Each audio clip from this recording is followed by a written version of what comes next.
Bruce. Hello. How's it going? Good, how are you? Good. Good. So how does it feel returning to this animated style again?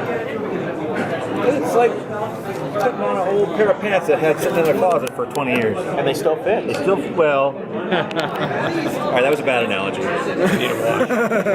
Exactly. It was an optimistic analogy. Yeah, exactly. No, it was good.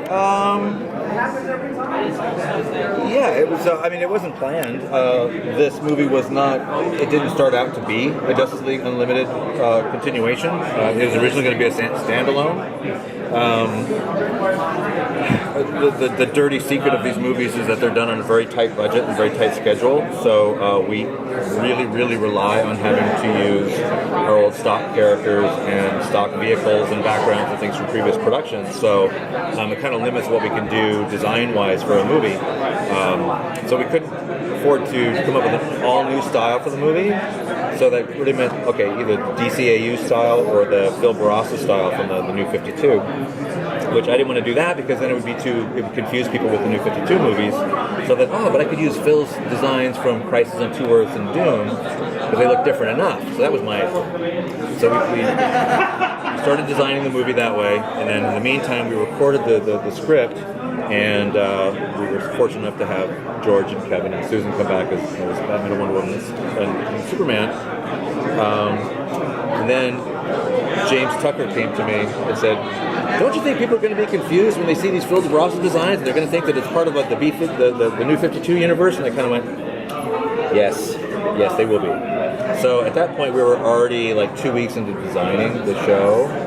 So just to make up for lost time, their only solution at that point was just to go back to the Justice League Unlimited designs. So at that point, since we already had Kevin and George and Susan, we said, okay, now we're going to shift gears. We're going to totally make this in the Justice League Unlimited universe. So we had to do a couple tweaks in the script,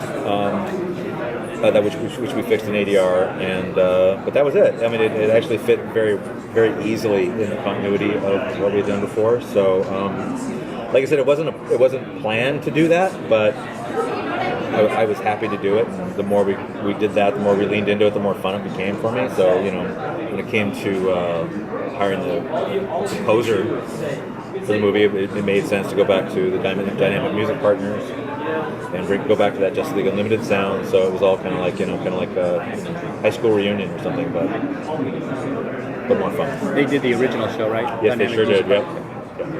That kick-ass theme song. Oh yeah. Which everybody hated when it first came out. Really?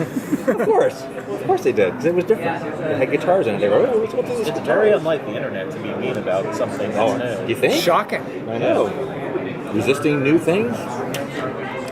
Is there a continually discussion with like WB or DC about kind of creating original stories versus adapting stuff that's obviously, I know sales are a part of it. Hush is coming up and we all want to see Hush, but sure. You personally, what is your preference, and does that discussion get further than just like, I'd like to do something totally wholly original?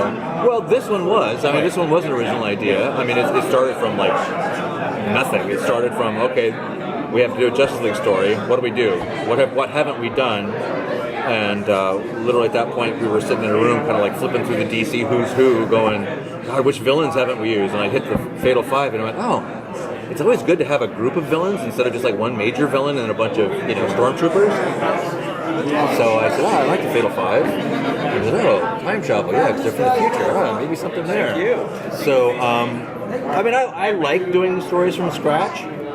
It's both easier and harder to do something based on an existing property, because it's, on one hand, you're not starting from a blank piece of paper.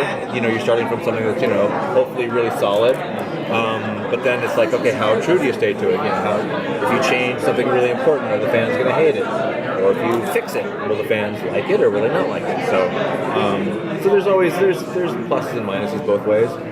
Probably I'd prefer to just do original.